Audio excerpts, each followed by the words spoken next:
सपान निर्मित, दत्ता पाटील लिखित आणि सचिन शिंदे दिग्दर्शित तो राजहंस 1 या नाटकाची टीम इकडे माझ्याशी गप्पा मारायला आलेली आहे. वेलकम. हॅलो. तो राजहंस 1 हे अतिशय प्रायोगिक रंगभूमीवर गाजलेलं नाटक आहे. म्हणजे जेवढ्या लोकांनी ते पाहिलंय, मला असं नाही वाटत की एकही माणूस आहे जो म्हणाले की मला आवडलेलं नाही आहे. I think that is very rare. म्हणजे दिग्गज, आमच्यासारखे सामान्य ऑडियन्स, काम करणारे ॲक्टर्स, एव्हरीबडी लव्स दिस प्ले. आणि ह्याचे तुम्ही 30, 35, 40 प्रयोग केलेले आहेत.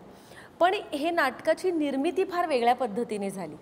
तर ते एक नाटकाला आपण लिहिलं केलं असं नाही आहे. तर ते जे आहे फेलोशिप आणि ते कसं झालं ते अनिता तू पहिल्यांदा सांग. परिवर्तन नावाची एक संस्था आहे की जी मानसिक आरोग्याच्या संदर्भात काम करते. हमीद दाभोळकर, अतुल पेठे यांनी इनिशिएट करून ही सुरू केली आणि त्यांचा मानसरंग हा प्रकल्प आहे. तर या मानसरंग प्रकल्पामध्ये ते कलेच्या माध्यमातून आपण मानसिक आरोग्याबद्दल काही बोलू शकतो का, किंवा त्यातनं आपण काहीतरी एखादं नाटक किंवा एखादी फिल्म बनवू शकतो का, की ज्याच्यामुळे मानसिक आरोग्याविषयी आपण लोकांना जागृत करू शकतो, या गोष्टीचा या माध्यमाचा वापर करून, असं त्यांच्या मनात होतं. आणि मग त्यांनी फेलोशिप सुरू केली, जी 3 दिग्दर्शकांना दिली गेली पहिल्या वर्षी. त्यापैकी एक दिग्दर्शक म्हणजे सचिन. तर सचिनलाही फेलोशिप मिळाली म्हणून आम्ही सगळेजण एकत्र आलो. सचिननी तिथे वर्कशॉप असणार होतं मानसरंगचं, आणि त्या मानसरंगच्या वर्कशॉपमध्ये मी, प्राजक्त, प्रफुल्ल, आमचा ज्यांनी लाईट केलेले आहेत, आणि याच्या सर्व नाटकांचे लाईट्स प्रफुल्लनी केलेले आहेत आत्तापर्यंतच्या, दत्ता पाटील, आम्ही 5 जणं त्या मानसरंगच्या वर्कशॉपमध्ये गेलो. आणि मग नंतर त्यातून तयार झालेलं हे नाटक आहे. अशीच 3 नाटकं, म्हणजे त्या वर्षी 3 नाटकं आणि आता 9 नाटकं, एकूण 10 नाटकं. म्हणजे हा चालू आहे प्रकल्प. हा प्रकल्प त्याचं हे शेवटचं वर्ष आहे. आणि आता एकूण मानसरंग प्रकल्पामध्ये 10 नाटकं मानसिक आरोग्याविषयीची तयार झालेली आहेत. तर त्यातलं पहिलं वर्ष याला फेलोशिप मिळालेली होती आणि त्यानिमित्ताने हे नाटक सुरू झालं. आणि ज्याचे प्रयोग आजही आम्ही करतोय, 3 वर्ष झाली आता आम्ही हे प्रयोग करतोय. ह्याची जी संहिता आहे, म्हणजे आता मेंटल हेल्थ तर तू ऑलरेडी म्हणालेली आहेस, पण त्याच्या पलीकडे जाऊन एक्झॅक्टली कुठला विषय, कुठला सब्जेक्ट ह्याच्यामध्ये हाताळला गेलेला आहे आणि त्याचा प्रोसेस काय होता? म्हणजे तुम्ही सिलेक्ट केलं की बाबा एन्झायटी किंवा काय डिप्रेशन किंवा काय, असं तुम्ही एक सिलेक्ट केला मुद्दा आणि मग त्याचं नाटक झालं का? काय प्रोसेस घडली? प्रोसेस फारच इंटरेस्टिंग आहे. आणि असं कोणीतरी सांगणं एखाद्या विषयावर नाटक लिहा आणि तुम्ही करा, हे फार किचकट प्रकरण आहे. त्यामुळे आपल्याला सुचणं आणि आपण करणं, आणि कोणीतरी सांगतंय म्हणून आपण करणं, आपल्याला सुचतं तेव्हा आपलं कन्व्हिक्शन पण जास्त, आपल्याला विषय माहिती असतो. त्यामुळे साधारण पहिलं आमचं वर्कशॉप झालं सर्वांचं, मानसरंग, मानसिक आरोग्य हे सगळं समजून घेण्याच्या अनुषंगाने. त्यानंतर 5 महिन्यांचा कालावधी आमच्याकडे होता नाटक सादर करायला. आणि त्यात 3 महिन्यानंतर एक पहिलं तालीम दाखवायची होती. त्यानंतर पुन्हा मग ती तालीम बघून काही चर्चा करून सुधारणा करून परत 1 महिन्याने, अशी ती प्रोसेस होती. आणि आता नाटक लिहिण्याची जबाबदारी ऑब्वियसली आमच्यात दत्ता होता, दत्ताकडे ती आम्ही सोपवली. परंतु काही केल्या नाटक सुचेना. म्हणजे तू जसं म्हणालीस की रोग, तसे आम्ही लिहिले, न्यूनगंड किंवा स्क्रिझोफ्रेनिया वगैरे. मग त्या प्रकारचा अभ्यास, त्या संदर्भातली लक्षणं, मग त्यातनं काही गोष्ट सुचते का, असं खूप किचकट होत गेलं. सुदैवाने माझ्याकडे 2 लेखक होते. त्यात टीम वाईज आमच्याकडे तो खूप स्ट्रॉंग पॉईंट होता. त्यामुळे मग प्राजक्त की दत्ताकडनं काही होत नाही असं एकंदरीत दिसतं आहे. कारण सुचणं फार महत्त्वाचं होतं. बरोबर. आणि सुचतच नाही, हे अतिशय भयानक सत्य आहे आपल्या आयुष्यातलं. आणि मग प्राजक्ताने पण काम सुरू करायला घेतलं. म्हणजे तेच परत काय करायचं. मग आम्ही प्राजक्त, दत्ता आम्ही चर्चा करायचो काय करता येईल. मग एक डेडलाईन आम्ही आमच्यासाठी ठरवली. अर्थात ती काय पाळली गेली नाही, पण आता काहीतरी करायचं आहे. 2च महिने उरले होते. मग एक दत्ताला एक गोष्ट सुचली. गोष्ट म्हणजे एक जर्म होता की गावाकडे शेतकऱ्यांच्या मुलांची लग्न होत नाही. एकतर गावात मुली शहराकडे जाण्याकडे त्यांचा कल असतो लग्न करून. त्यामुळं गावातल्या मुलाशी लग्न करून त्यातल्या त्यात तो शेतकरी आणि त्याच्याशी लग्न करून पुन्हा गावातच थांबायचं. हा एक आमचा अभ्यास होता. दत्तांनी त्यावर एक छोटी यापूर्वी एक ललित लेख पण एका वर्तमानपत्रात लिहिला होता. मग त्या अनुषंगाने एक नाटक करावं असं आमचं एकमत झालं. आणि मग ते दत्तांनी लिहायला घेतलं, ते लिहिलं. मग त्याचा पहिला ड्राफ्ट आम्ही वाचला. तो बराच मोठा होता. साधारण ते पूर्ण नाटक केलं असतं तर ते 2 तासाचं नाटक होतं.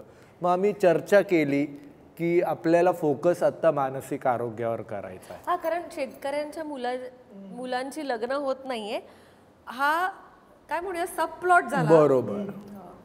ते आजार कुठचा आहे. हो, ते रिलेशनशिप ते सगळं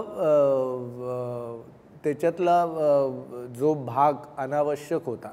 म्हणजे लिहिलं दत्ताने सगळंच चांगलं होतं आणि ते सामाजिक गावाकडचं सगळं सामाजिक वातावरण, तिथले प्रश्न त्याच्यात होते.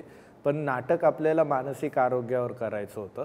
त्यामुळं त्या शेतकऱ्याच्या मुलाचं लग्न न होणे आणि त्यातनं त्याला जसं जसं वय वाढत जातं, जसं जसं मुलींचं रिजेक्शन होतं. म्हणजे तो राजहंसमध्ये 35 मुलींनी त्याला रिजेक्ट केलेला आहे आणि तो आता 35च्या आसपास 35 क्रॉस केलेला मुलगा आहे. संवेदनशील आहे. एकीकडे तो कवी आहे, त्याने MA पर्यंत शिक्षण घेतलेलं आहे.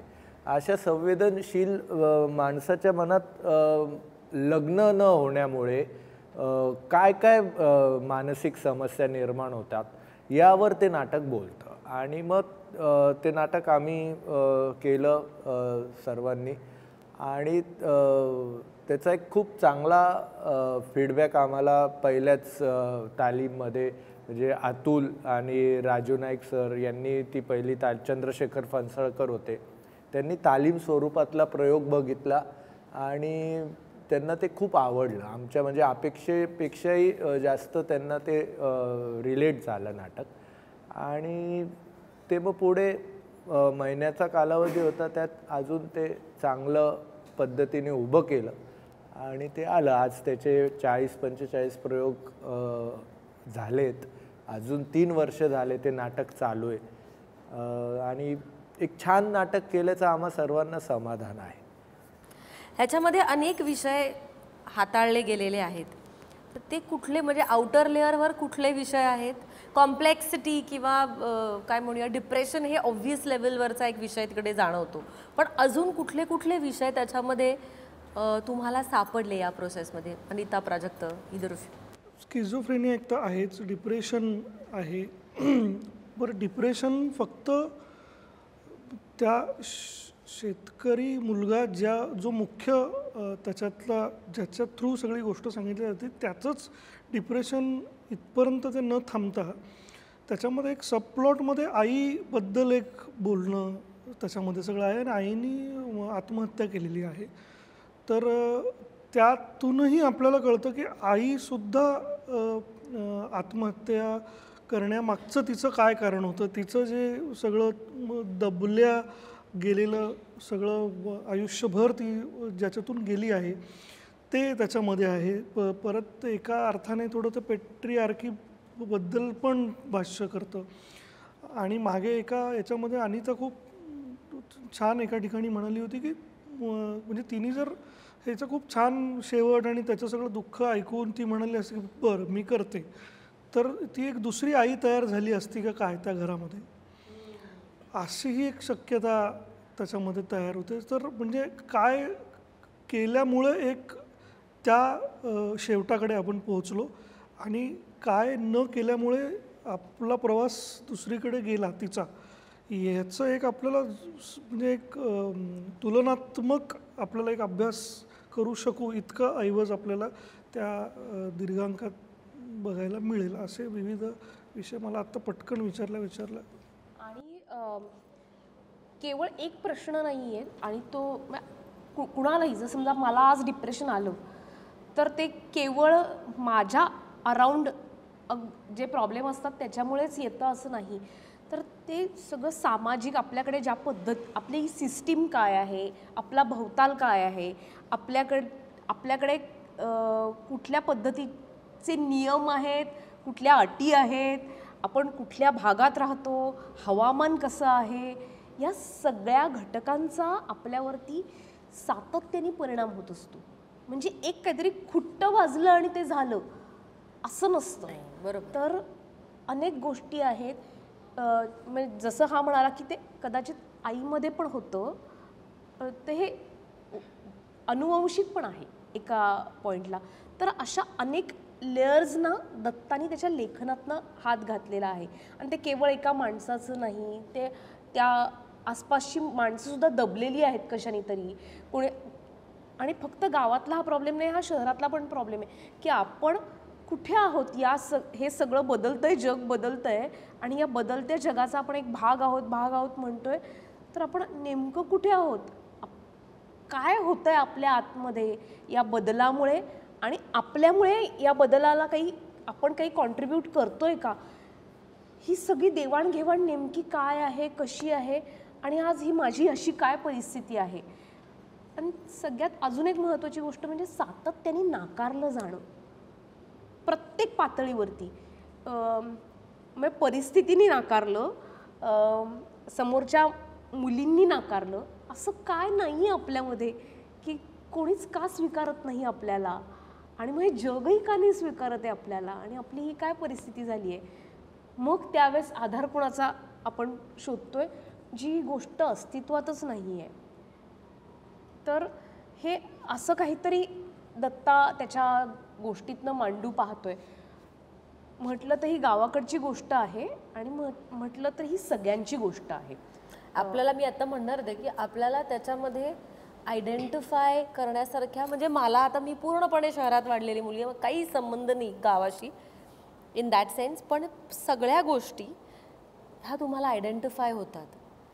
तर एवढं स्पेसिफिक असलेलं नाटक एवढं युनिव्हर्सल बनतं ह्याची भीती पण आहे. म्हणजे बापरे, असं झालं मला की ओ माय गॉड, हे कसं अचीव्ह झालं. आणि जेव्हा शिष्यवृत्ती जेव्हा मिळाली तेव्हा मुंबई, पुणे आणि नाशिक असे 3 दिग्दर्शक होते. त्यामुळे जेव्हा आम्ही चर्चा केली 5 जणांनी, तेव्हा आमचं एक हट्टानी मागणं, म्हणजे माझं तर नक्कीच होतं की आपण जर दत्ता लिहित असशील तर तुझं बलस्थान जे आहे गाव आणि ह्याचं, त्याबद्दल बोलू, कारण की हे मुंबई पुणेवाले काहीतरी शहरीच काहीतरी घेऊन येणार आहे. तर आपल्याला जेव्हा आपण पहिल्यांदा सादर करणार आहोत त्या पॅलेटमध्ये सुद्धा आपल्याला एक, म्हणजे तोही विचार कुठेतरी होता की हे एकत्र होईल, मग कोणाचं एक, ती काही स्पर्धा नव्हती, पण एक जेव्हा आपल्याला असं काही प्लॅटफॉर्म जेव्हा मिळतं तेव्हा एक आणि एक त्याच्यात पुन्हा एक स्टेटमेंट होतंच की हे मानसिक आरोग्य, डिप्रेशन वगैरे हे सगळे काही फक्त शहरी आजार नाही आहेत. आणि याला, आणि म्हणजे माझ्या स्वतःचं माझं घर, माझे काका जे होते त्यांना एक थोडं डिप्रेशनचे ते एक हे होते, ते एक सतत त्या एका फेजमध्येच मी कायम, म्हणजे हे मी सांगतोय कारण की मी लहानपणीपासून त्यांना जेव्हा जेव्हा बघितलं तेव्हा ते स्वमग्न आणि एका तंद्रीत असायचे. मी नंतर जेव्हा मी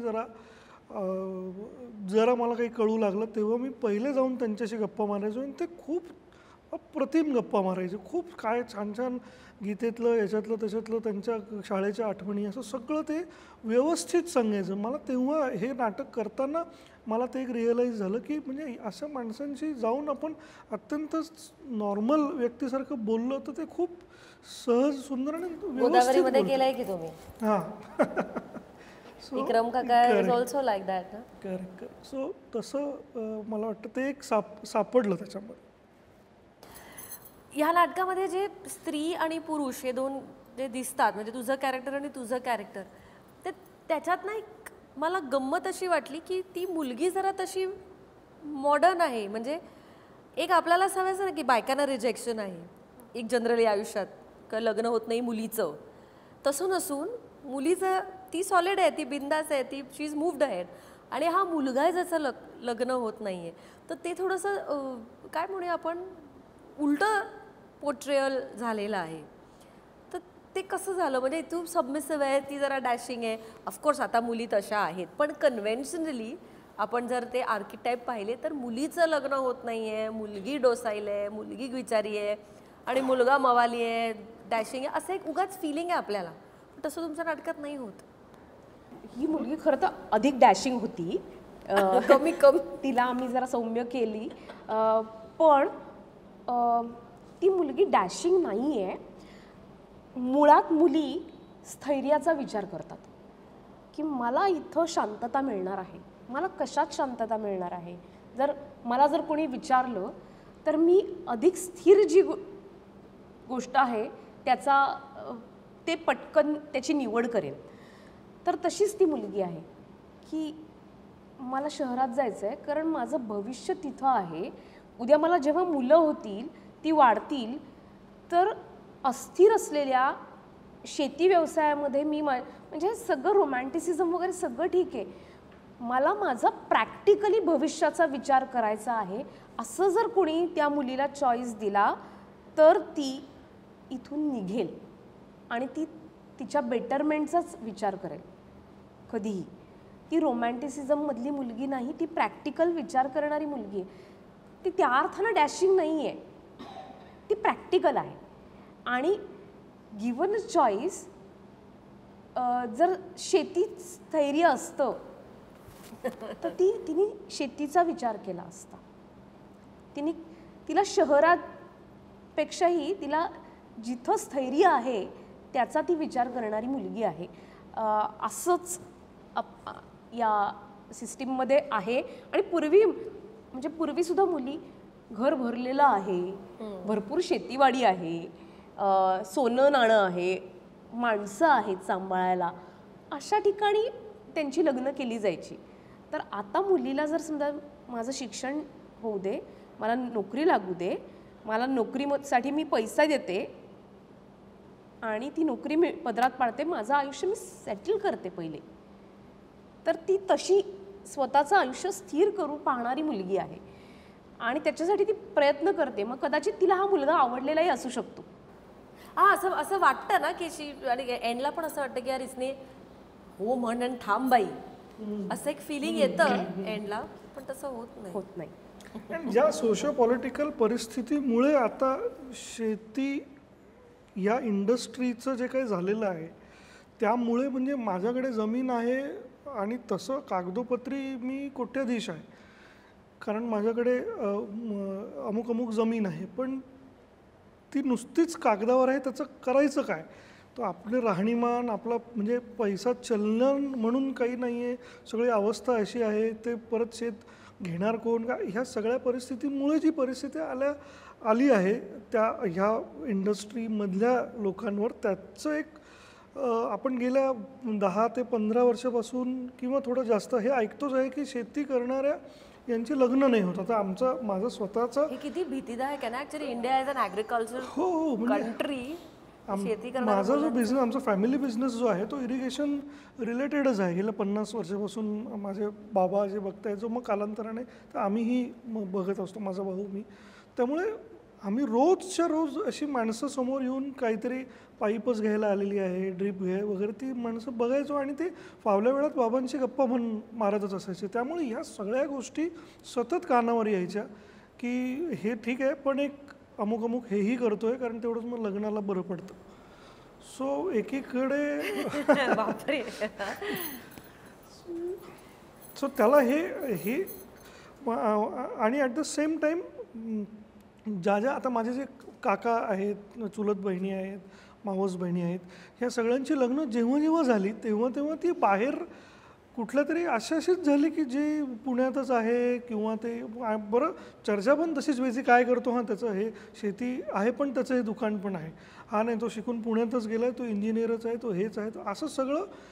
जे माझे शेतीत असणारे माझे नातेवाईक जे मामा काका वगैरे त्या सगळ्यांच्या मुली एका अर्थाने ह्या स्थैर्यासाठीच जे ही सगळं म्हणते त्या स्थैर्यासाठीच म्हणजे तिने तर आहेच, पण तिच्या पालकांनी सुद्धा त्या स्थैर्यापोटी तिला बाहेर पाठवलेलं की आपल्या मुलीचं बरं झालं पाहिजे, जे आपलं झालं ते नको व्हायला. आणि अजून एक गंमत याच्यामध्ये आहे अशी की याचं कॅरेक्टर सातत्याने इतक्या गोष्टी इमॅजिन करतं. हां, तर अनेकांना सवय पण असते की माझ्याच बाबतीत सगळं वाईट होतं. कदाचित ही मधुरा त्याला भेटली असेल किंवा नसेलही, पण हां, तर मुली मला नाकारतात किंवा उद्या एखादी मुलगी मला भेटली तर ती मला नाकारेलच, कारण हे हे हे असं त्याच्या मनाने धरलं पण असेल, ठरवलं पण असेल. तर आणि त्याची ही कारणं आहेत. तर एका मधुरा नावाच्या एक बाई इमॅजिन करून तिच्यावरती त्या व्यक्तीनेही लादलेली कारणंही असू ही इज ऑल्सो हॅल्युसिनेटिंग. एक्झॅक्टली. म्हणजे मेंटल हेल्थमध्ये तो मुद्दा पण कारण तो मिस कॉल दिल्यावरती येते वगैरे वगैरे असं त्याच्यात जे म्हटलं. सो ती कधी आहे का नाही आहे, आणि ती असेल तर ती साधारणतः कुठलं तरी, हे माझ्या लक्षात नव्हतं आलं, आता तू म्हणालच ते लक्षात आलं. म्हणजे आम्ही करताना तर असं करतो की ती तिला भेटलेली आहे, पण एक शक्यता अशी आहे की त्याच्या मनातला जसा हत्ती आहे तशी त्याच्या मनातली ती मधुरा आहे, आणि ती दिसते टीव्हीतल्या मुलीसारखी असंही तो म्हणतो. बरोबर, म्हणजे ती असूच शकते इमॅजिनरी असू शकते की मला अशी बायको हवी आहे, पण ती असेलच, येईलच माझ्या आयुष्यात असं नाही.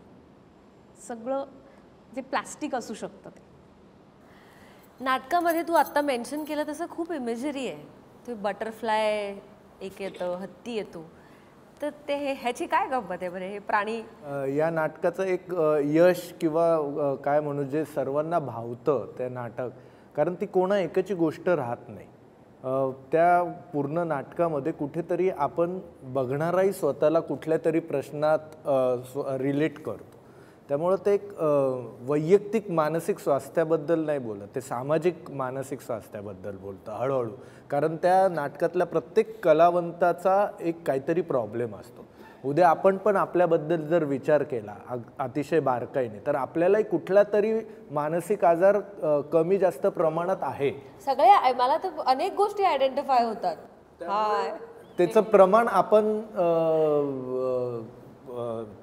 एक कंट्रोलमध्ये ठेवलेलं आहे, पण ते जेव्हा ती लाईन क्रॉस होते तेव्हा ते मानसिक आजाराचं लक्षण ठसठशीत सामाजिकदृष्ट्या दिसायला लागतं.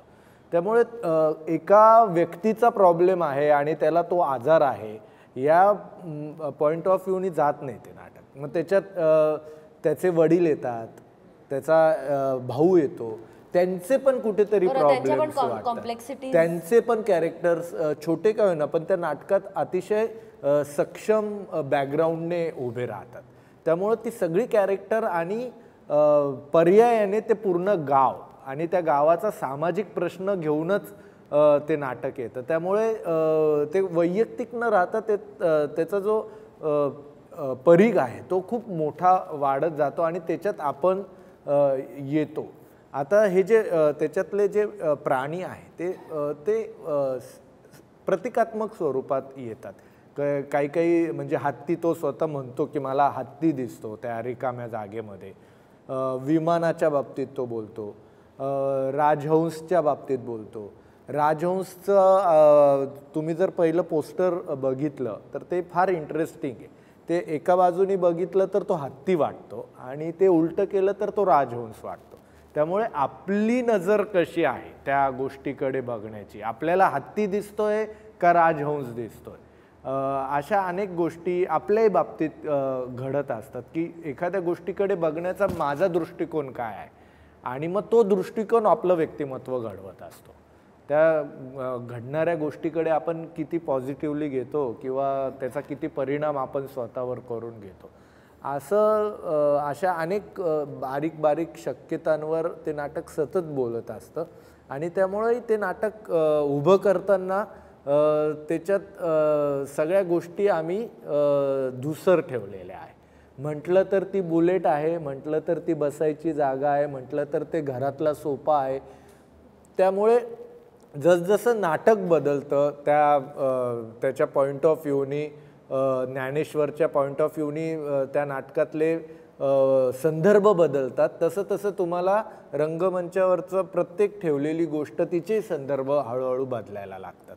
असं ते भास आभासी ज्या याच्यात आपण सतत असतो, त्या सतत असण्याचा फील आणि त्याचा उपयोग करून घेणं, त्याच्यात एक दिग्दर्शक म्हणून आम्ही प्रयत्न केला आहे आणि तो खूप त्या अर्थी खूप सक्सेस झालेला आहे.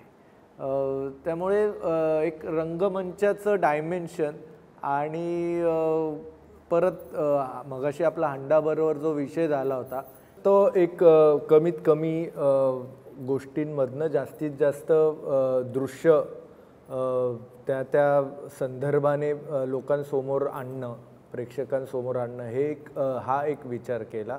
आणि दुसरं जी एक भिंत असते, आपण म्हणतो रंगमंचीय भाषेमध्ये की चौथी भिंत, तर ती चौथी भिंत नको या नाटकासाठी, असा एक आमचा विचार होता की जेणेकरून नाटक चालू झाल्यानंतर जे बघणारे प्रेक्षक हे त्याचा एक भाग झाले पाहिजे, तो त्यांचा अनुभव व्हायला पाहिजे. तर त्याही गोष्टीत आम्ही या नाटकाच्या संदर्भात बऱ्यापैकी ते साध्य करू शकलो की हळूहळू आपण नाटक बघताना त्या घरातला, त्या गावातला, त्या ज्ञानेश्वरच्या आजूबाजूचे किंवा मधुराच्या आजूबाजूचे आपल्याला स्वतःला वाटायला लागतो.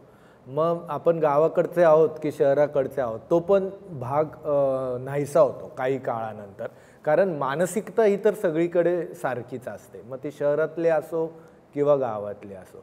त्यामुळे तो अनुभव खूप चांगला हे नाटक देतं. म्हणजे ज्याला आपण इंटिमेट थिएटर म्हणतो, तर ते इंटिमेट थिएटरच्या व्याख्या ज्या काय असतील त्या व्याख्येच्या अतिशय चपखलपणे तो राजहंसचा प्रयोग बसतो आणि आपण काहीतरी बघतोय अशी जी सुरुवात होते आणि आपण त्या घरातनं, त्या मानसिकतेतनं जेव्हा नाटक संपतं तेव्हा त्यात अडकलो जातो आणि आपण ते अडकणं तेच आम्हाला हवं होतं. त्यामुळे की हा प्रश्न कोणा एकट्याचा नाही, म्हणजे स्क्रिझोफ्रेनियावर आपण बोलत नाही, तर आपण एकूणच सामाजिक आरोग्याबद्दल बोलतो आहे आणि त्यात तुमच्याही आरोग्याचा काही प्रश्न आहे, त्याची कारणं काय आहे ते शोधायलाही प्रवृत्त करतं नाटक बघत असताना. पण नाटकामध्ये असं मला वाटतं असं नाही होत की तुम्ही ऑडियन्सशी बोलता किंवा दॅट डझंट हॅपन, तरी सुद्धा ऑडियन्स त्या नाटकाचा भाग होतो. म्हणजे तो जो फुलपाखरू बघतो वाला जो सीन आहे, डोळ्यात पाणी आलं आणि नाटक संपलं तेव्हा मला पर्सनली असं वाटलं की ह्याला कसं आपण कशी मदत करूया, असं एक तुमच्या मनामध्ये फिलिंग निर्माण होतं. पण त्याचं क्रेडिट जेवढं तुम्हाला तेवढं तुझ्या परफॉर्मन्सला पण आहे. एक्झॅक्ट. की आता तिथे हंडाभर चांदण्यामध्ये म्हातारा, पण इथे एक वेगळं कॅरेक्टर, तर ते कसं तू बिल्ड केलंस? बापरे, मला ना याचं खूप असं अभ्यासपूर्ण उत्तर तू द्यायची खूप इच्छा आहे. अभ्यास केल्याशिवाय होईना, ते केलाच असशील ना? नाही केला, पण मला असं मी असं काही खूप ठामपणे मी नाही सांगू शकत आहे की मी आता मला फॉर एक्झाम्पल माहिती आहे की तुझं एक साईज मोठा शर्ट वापरायचं, म्हणजे बाह्य आहे त्याच्यात. एक तर जसं मी म्हटलं की काही काही गोष्टी ज्या वेचलेल्या होत्या, म्हणजे मी काही माणसं जी बघितली होती, जसं मी म्हटलं काकांचं निरीक्षण माझ्या डोक्यामध्ये होतं. मी एक ठरवून त्याचा कॉस्ट्यूम जो शर्ट होता, मी सचिनला म्हटलं की मी एक घेऊन येतो, मला जो हवा तो कसा वाटतो बघ. मी ठरवून तो रस्त्यावर जे शर्ट विकतात त्यांच्याकडे जाऊन त्याला एक म्हटलं हा शर्ट दे, मी साईज बघून ठेवली होती. तर तो देताना म्हणे नाही आपको बडा होगा, म्हटलं तू दे. तो घेऊन आलो. मी गावाकडे, जसं मी म्हटलं, मी नेहमी लहान होतो तेव्हा गावाकडे जेव्हा जायचो तेव्हा मी तशा व्यक्ती, म्हणजे मी तरुण शेतकरी ही अशी खूप जणं बघितली की वर शर्ट खाली एक ट्रॅक पॅन्टच असते. सो ते मला कुठेतरी हे होतं आणि त्याच्यातली जी अस्वस्थता आहे ती करण्यासाठी मला असं वाटतं बहुतेक की मी आत्ता काय घडतंय माझ्याबरोबर त्याला मी सतत रिॲक्ट करावं असं मी शोधलं. आणि हे मानस रंगाच्या ओरिएंटेशनमध्ये एका मुलाशी आमचं बोलणं त्यांनी करून दिलं होतं. तो एक त्यांनी त्याचं मनोगत हे केलं होतं. त्याचं नाव देशमुखच, ललित देशमुख तो होता. तर त्याला स्किझोफ्रेनिया होता आणि त्यांनी त्याचं काव्यसंग्रहच्या काही कविता वाचून दाखवल्या होत्या. तर ही कल्पना थोडीशी, त्याचं बीज कदाचित दत्ताच्या डोक्यात तिथूनही असेल, पण त्याच्याशी ज्या गप्पा मारल्या होत्या की त्याला विचारलं होतं की त्या कविता खूपच त्याच्या म्हणजे मानस रंगामुळे मला कसा उपयोग झाला असे एक साधारण त्या कविता होत्या. आणि त्या पात्रामुळे सुद्धा जेव्हा आम्ही नंतर जेव्हा आमच्यात चर्चा झाली एका पॉईंट नंतर, सचिन आम्ही एक म्हटलं आता हे खूप छान दत्ताने लिहिलं आहे, आता इथून पुढे तालमीला लेखक नको, असं एक आम्ही अत्यंत क्रूरपणे त्याच्यावर आम्ही अन्याय केला. पण तो याच्यासाठी की काही गोष्टी आम्हाला वाटत होतं की हे ठामपणे आपल्याला हे वाटतंय हे करायला पाहिजे आणि याला नाटक कधी दाखवू, तर जेव्हा राजू नाईक आणि हे सगळी मंडळी जेव्हा नाटक बघणार आहे अतुल पेठे त्यावेळेस त्यांच्या बरोबरीने दाखवू. त्यामुळे तेव्हा जर ते फसलं तर तेव्हा सगळ्यांचे एकत्रित आपल्याला हे घेता येतील. आणि जर ते चांगलं झालं तर मग त्याला काही बोलताच येणार नाही, कारण की यांनी चांगलं म्हटल्यावर. सो असं एक हुशारी केली. तर कमिंग बॅक टू पात्र, ती जसं म्हटलं की त्या क्षणाला रिॲक्ट होणं एक, आणि दुसरं ललित भाऊंच्या याच्यामध्ये त्यांना एक प्रश्न विचारला होता की तुम्हाला स्किझोफ्रेनिया होता म्हणजे काय होतं आणि तुमचा तो स्किझोफ्रेनिया बरा झाला म्हणजे काय झालं. बरा झाला म्हणजे हां, म्हणजे रिकव्हरीच्या दिशेने वाटचाल आहे ते बरोबर. हां बरोबर. तर त्यांनी सांगितलं की माझ्या डोक्यामध्ये एक चिप आहे आणि माझ्यावर सतत कोणीतरी पाळत ठेवतं असं मला वाटायचं. हे म्हणजे माझा स्किझोफ्रेनिया होता. आपण हा माणूस सांगतोय, हा इतकं समोरचं उदाहरण आहे. आणि मी म्हणजे आता रिकव्हरीमध्ये आहे किंवा बरा होण्याच्या मार्गावर आहे, म्हणजे असं की ती चिप आहे हे अजूनही मला वाटतं, पण ते खोटं आहे हे मला आता कळालं. ओ लॉर्ड. तर हे ऐकून म्हणजे मी हादरून गेलो होतो की म्हणजे तुम्ही खोटं वाटावं इतपत तुम्हाला त्याच्याबरोबर जगण्याची सवय करून घ्यावी लागते. हे बरं होणं आहे या आजारामध्ये, हे किती हे अनेक शक्यता उघडणारं असं त्यांचं प्रतिपादन होतं. आणि तो जेव्हा बोलत होते तेव्हा ते असं बसून एखादं वाक्य की तुमचं नाव काय आहे, तर माझं नाव ललित आहे असं सांगत असताना मला असं डोळ्याने दिसायचं की ते एका फळ्यावर ते लिहिता आहेत, वाचता आहेत आणि आता सांगतायत.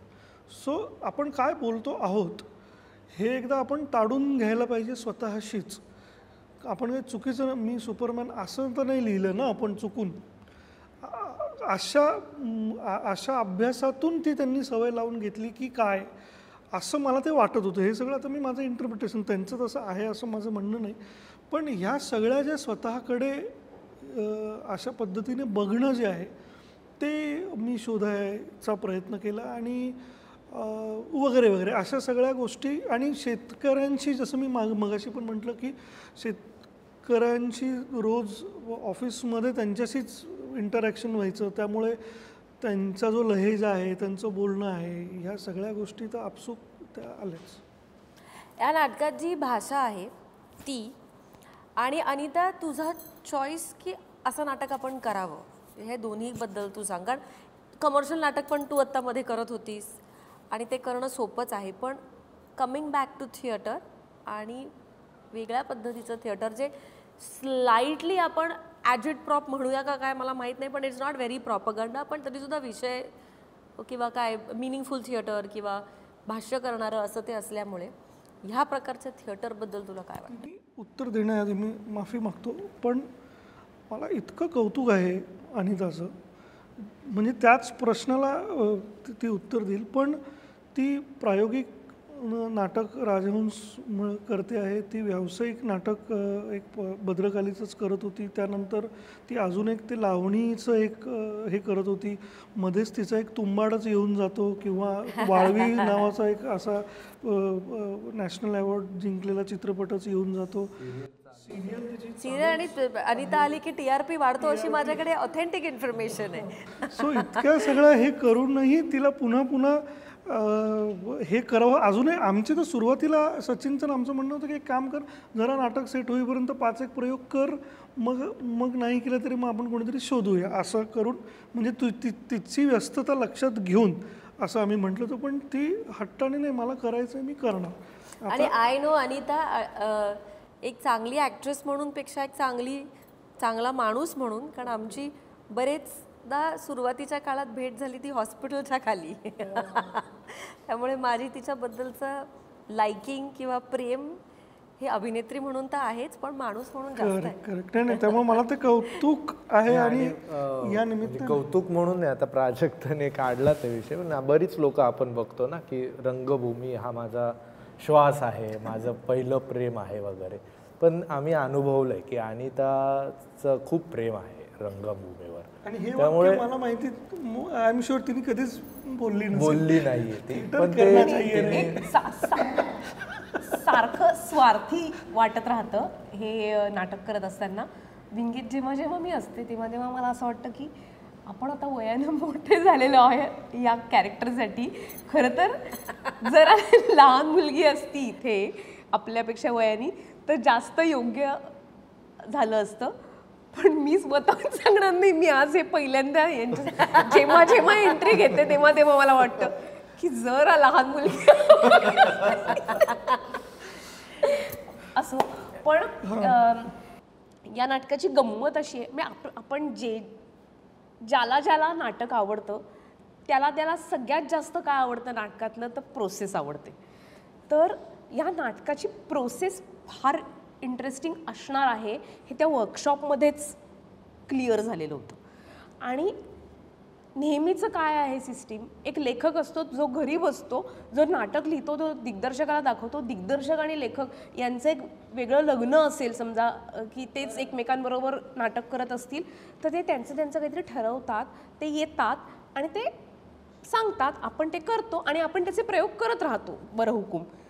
अशी साधारणतः सिस्टीम असते. पण या वर्कशॉपमुळे एक गंमत अशी झाली की आम्हाला सगळ्यांना त्या लेखकाच्या बरोबरीने थांबता आलं या प्रोसेसमध्ये. आम्ही आमच्या अकलेनुसार, आम्ही आमच्या कुवतीनुसार याच्यामध्ये लेखकांनी लिहिलेल्या गोष्टीची चिरफाड करू शकत होतो, किंवा या दत्तानी जे लिहिलं होतं त्यातलं वेचू शकत होतो, एडिट करू शकत होतो, किंवा एडिट करू शकत होतो म्हणजे आमचं नाही, मिळून आम्ही चर्चा करू शकतो. तर ही चर्चा खूप इंटरेस्टिंग होती आणि त्याच्याने गंमत आली. अनेक गोष्टी आमच्या चुकल्या असतील, बरोबर असतील, पण सगळेजण नाटकासाठी करत होते. याच्यात सगळ्यांनी सगळ्यांचा इगो बाजूला ठेवलेला होता. तर हे सगळ्यात इंटरेस्टिंग भाग होता. दुसरी गोष्ट म्हणजे एक बारीक रिस्क पण होती ना दिग्दर्शक म्हणून याच्यावरती, की आपण हे चूज करतोय, एका माणसावर काहीतरी फारकत पण घेतोय, त्याच्याबरोबर पण थांबतोय आणि ही सगळी मोठ जुळवून आणतोय. सो हे सगळं जेव्हा घडत होतं 3-4 महिने आमचा एक ग्रुप होता, आम्ही रात्री एकमेकांशी चर्चा करायचो, बोलायचो. आणि अजून एक म्हणजे आम्ही ऑनलाईन तालमी केल्या आहेत. काय सांगतेस? हां, अय्या, कारण शहरांचं अंतर होतं. आम्ही ते पोह्याचा सीन वगैरे कसे घडले? हां, नाही, ते किती कठीण आहे. ऑनलाईन म्हणजे बरीचशी तालीम. नाही, पण असं नाही, पण ते इंटरपर्सनल आहे ना, म्हणजे हो, how do you do it? नाही, पण जेव्हा आम्ही एकत्र आलो तेव्हा पूर्ण दिवस एकत्र एकमेकांच्या सोबत होतो. एकमेकांवर या इतक्या दिवसांच्या चर्चेमुळे, या ग्रुपमुळे आम्ही एकत्र आहोतची एक भावना होती. तर त्याच्यामुळे ते पटकन झालं, जमलं, अनेक दिवस एकमेकांशी तोच सीन बोलायचं. ह्याच्या आधी वर यू फ्रेंड्स, तुम्ही मित्र होता? म्हणजे नवीन असे एकमेकांना नव्हतात. तर आम्ही खूप वॉर्मली आम्ही भेटायचो. आम्ही आधी काही काम केलं नव्हतं, पण अर्थात काम करायची खूप इच्छा होती बरोबर. आणि सचिन आणि दत्ताबरोबर आधी अर्थात प्रणव पण नाटकामध्ये पभ्याचा जो रोल माझ्या भावाचा जो करतो तो प्रणव, त्यावेळेस सुरुवातीला प्रणव होता, नंतर मग अमेय आला, तर ते दोघं आलटून पालटून ती भूमिका करतात. तर सगळेजण आयदर सिरियलमध्ये कुठेतरी होते, फक्त सचिन मी आम्हीच नाशिकमध्ये होतो. त्यामुळे आणि त्याची काही डेट, एक तारीख होती ज्या तारखेला आम्हाला तालीम दाखवायची होती. तर ह्या कॉन्स्टंटमुळे आम्हाला ते भागच होतं ऑनलाईन तालमीकरण. आणि अजून एक महत्त्वाची गोष्ट म्हणजे सचिनने त्याची टीम इतकी चांगली तयार केली आहे नाशिकमध्ये की जनरली बॅकस्टेज करायला कोणी तयार होत नाही, किंवा छोटी छोटी कामं आहे, मला एवढंसंच काम आहे, मला तेवढंसंच काम आहे, अशा सगळ्या गोष्टी. पण असं राजहंसमध्ये वाटत नाही, सगळेजण इक्वल वाटतात. छोटं का आम्ही सगळेजण छोटी छोटी भूमिका आहे आमच्या वाट्याला आलेली, पण सगळेजण इक्वल का वाटतात? कारण सगळ्यांचं कॉन्ट्रीब्युशन तेवढं आहे, सगळ्यांच्या मनामध्ये त्यांची त्यांची एक बॅकस्टोरी आहे, त्यांचं काहीतरी घेऊन येतात सगळेजण, म्हणून ही टीम अधिक घट्ट होती. अगदी आमचे तांत्रिक गोष्टी सांभाळणाऱ्यांची ही टीम घट्ट आहे. आम्ही अधिक प्रोफेशनल आहोत असं मी म्हणेन. आमचा प्रयोग अधिक प्रोफेशनली आम्ही करतो. म्हणजे तू जे म्हणतेस ना की व्यावसायिक प्रायोगिक आपण असं नको करू, आपण सगळ्यांनी प्रोफेशनली नाटक केलं पाहिजे. म्हणजे प्रोफेशनल नाटक होतं तेही बऱ्याचदा मी प्रोफेशनली आय अंडरस्टँड. मी त्याचा भाग आहे म्हणून मी सांगते. ते कुठेतरी काहीतरी आज हेच नाही आहे, आज ते नाही आहे, आज अमुक नाही आहे, धमुक नाही आहे, अशाही गोष्टी असतात. आमच्या एकाही प्रयोगाला आज तागायत एवढासाही हात लागलेला नाही आहे. आणि क्या बात आहे, असं नाही होत. हे नाटक सोडून आता रंगभूमीवर असलेली 4 प्रायोगिक नाटकं. सॅड सखाराम, घंटा घंटा घंटा, त्याच्यानंतर सावरगाव वाया सावरगाव वाया सावरगाव खुर्द, बॅकस्टेजवाला, उच्छाद. फॅब्युलस. हे सोडून दत्ता पाटील यांची 3 नाटकं. दगड आणि सॉरी मी वाजवायचंच आहे ना. दगड आणि माती, कलगीतुरा, अंडाभरचा अंडा. 3 contemporary female playwrights. Iravati Karnik, Manaswini Lata Ravindra आणि सपन सरान. पॅरलल थिएटर किंवा आपण म्हणूया एक आहे प्रायोगिक रंगभूमी करणाऱ्या 3 संस्था आपली सोडून. अस्तित्व, आविष्कार, आसक्त, MC, हे महाराष्ट्र कल्चरल MCC, समन्वय. एक्सपेरिमेंटल नाटकांमध्ये काम करणारे आणि मग बॉलिवूडमध्ये काम करणारे 3 कलाकार. हो, नसरुद्दीन शहा, बॉलिवूड आणि नाटक म्हणजे 2. अतुल कुलकर्णी, पण इरफान खान, नवाज, गीतांजली कुलकर्णी, दिलीप प्रभावळकर, नाना पाटेकर, मकरंद देशपांडे, मकरंद देशपांडे, अमृता सुभाष, रोहिणी हट्टंगडी, सचिन खेडेकर, परेश रावल, अजून कोणाचं नाव घेता येईल, नीना कुलकर्णी.